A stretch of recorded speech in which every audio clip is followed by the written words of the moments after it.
Conforme prometido, pessoal, eu estou mandando aqui um vídeo explicando como que devemos proceder para a resolução dos exercícios, tá?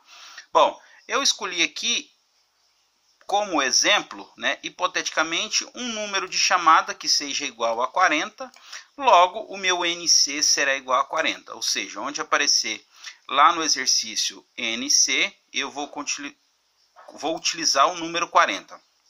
Suponha que o aluno tenha nascido no mês de dezembro, o número correspondente é 12, então o mês de aniversário, ou seja, onde aparecer MA, eu vou utilizar o numeral 12, tá? Lembrando que para quem não sabe o número de chamada, eu já coloquei a lista de acordo com a secretaria, eu consegui no site, já disponibilizei no grupo, tá? Bom, o exercício número 1, usando ele como exemplo, ele diz o seguinte, ó: para que um corpo tenha carga elétrica igual a NC. Mas espera aí, quem é mesmo NC? NC é o número de chamada. Então, ó, para que o corpo tenha NC vezes 10 a menos 6 coulomb, o que é necessário que ocorra? Apresente valores. Bom, então vamos lá. NC 40, tá? Então, a carga que se dá nesse exercício é igual a NC vezes 10 a menos 6. Lembrando que NC, nesse caso aqui, ele é o número de chamada que eu utilizei hipoteticamente como 40. Cada um vai utilizar o seu. Então, Q é igual a 40, substitui no lugar do NC, 40 vezes 10 a menos 6 coulombs. Se a gente observar aqui, ó, não aparece sinal, tá? Não aparece sinal aqui no exercício. Isso significa o quê? Quando não tem sinal, nós sabemos que sem sinal indica sinal positivo. Assim, a carga vai ser mais 40 vezes 10 a menos 6 coulombs.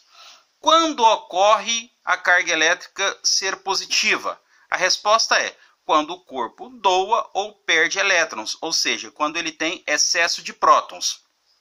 A questão agora é, já que o exercício me pede aqui, ó, apresente valores, a questão é quanto de elétrons foram perdidos, né?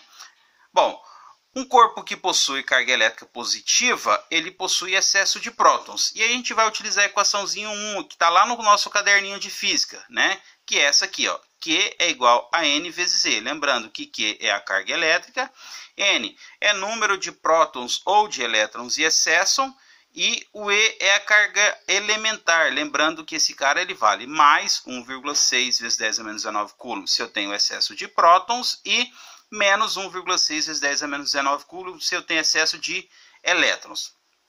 Substituindo as informações do exercício, nós temos o seguinte: a carga ele já me deu lá atrás, ó, 40 vezes 10 a menos 6 mais 40 vezes 10 a menos 6 coulomb, que é igual a N, que é o número de portadores. Se ela é positiva, necessariamente eu tenho excesso de prótons, ou seja, mais 1,6 vezes 10 a menos 19 coulombs, né? Se a gente observar, tudo isso que está dentro do parêntese está multiplicando aqui. Pela regrinha, se eu jogar isso para o outro lado da igualdade, tá o igual aqui, ó, ele vai passar dividindo. Então, ó, vai com sinal positivo com positivo, eu vou ter positivo. 40, eu fiz até um rascunho do lado, ó, 40 dividido por 1,6 está aqui, ó, 25.